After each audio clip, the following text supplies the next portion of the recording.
దగ్గరున్న మనం మర్చిపోతున్నాం.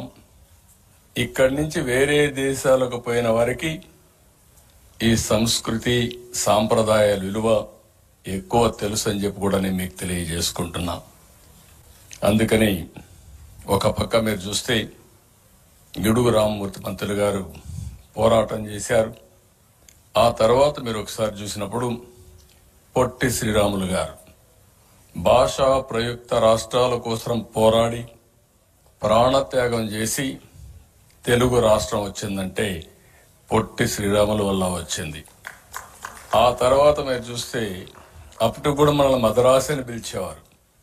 ఎక్కడికి పోయినా మద్రాసు అని పిలిస్తే మొట్టమొదటిసారిగా ఎన్టీ రామారావు గారు తెలుగుదేశం పార్టీ పెట్టి మద్రాసి కాదు, నేను తెలుగు వాళ్ళు ఒకరున్నాం, తెలుగు జాతి ఆత్మగౌరవాన్ని ప్రపంచం మొత్తం చాటి చెప్పిన నాయకుడు నందమూరి తారక రామారావు గారు అని చెప్పి కూడా మీకు తెలియజేస్తున్నా. ఇలాంటివన్నీ చాలా మంది పొగిడారు మన భాష గురించి. తెలుగు భాషలందు, దేశ భాషలందు తెలుగు లెస్స అని శ్రీకృష్ణదేవరాయలు లాంటి వ్యక్తి పొగిడే పరిస్థితికి వచ్చారు. అదే సమయంలో సిపి బ్రౌన్ లాంటి విదేశస్తులు తెలుగును అభిమానించారు, తెలుగును నేర్చుకున్నారు, మన భాషని ప్రమోట్ చేసే పరిస్థితికి వచ్చారు. అంతేకాకుండా మీరు ఒకసారి చూస్తే ఎన్టీ రామారావు గారిని చూసినప్పుడు తెలుగు భాష ఏ విధంగా మాట్లాడాలి చాలా మంది వచ్చారు, చాలా మంది చేశాం.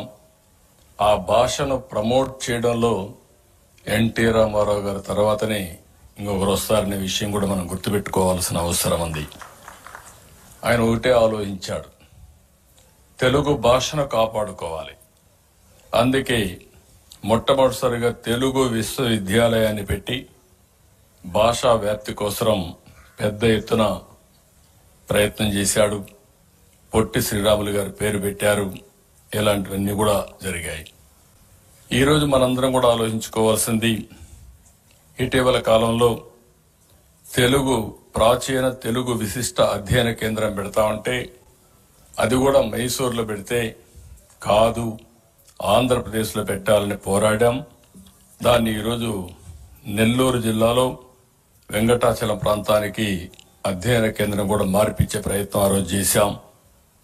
అంతేకాకుండా 2016లో సెప్టెంబర్ 14న తెలుగుదేశం ప్రభుత్వం ఆ రోజు ప్రత్యేకమైన కమిటీ కూడా వేసి భాషను ఏ విధంగా అభివృద్ధి చేయాలో మనం ఆలోచించుకుని కొన్ని కార్యక్రమాలు చేశాం.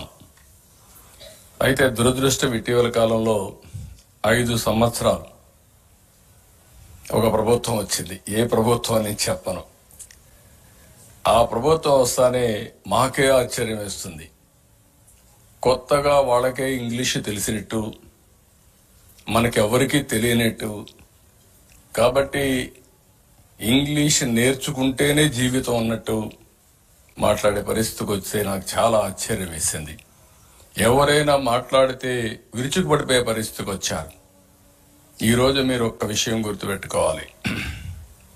అమెరికాలో భారతీయుల యొక్క తలసరి ఆదాయం $1,19,000 అది కూడా 18వ సంవత్సరం.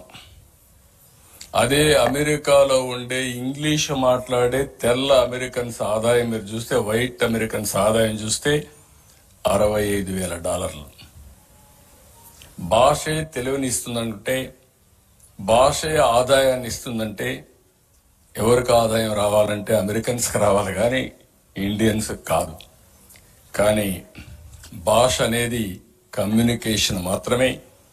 నాలెడ్జ్ అనేది మాతృభాషలో అధ్యయనం చేసినప్పుడే ఆ నాలెడ్జ్ వస్తుంది.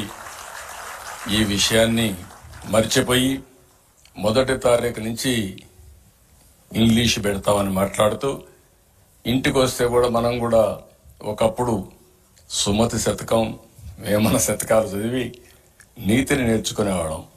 ఇప్పుడంతా ఇంగ్లీష్ పోయమ్స్ అయిపోయినాయి. అది కూడా ఒకసారి బాధేస్తుంది. ఏది ఏమైనా మన భాషను కాపాడుకోవాలని ఎంతో మంది ప్రయత్నం చేస్తున్నారు. నేను, పవన్ కళ్యాణ్ గారు, ఇక్కడే నాయకులందరూ హామీ ఇస్తున్నాం, భాషను కాపాడతాం, దీంట్లో అనుమానమే అక్కర్లేదు. అదే సమయంలో జీతం కోసం ఇంగ్లీష్ నేర్పిస్తాం, జీవితం కోసం తెలుగుని ముందుకు తీసుకెళ్తాం.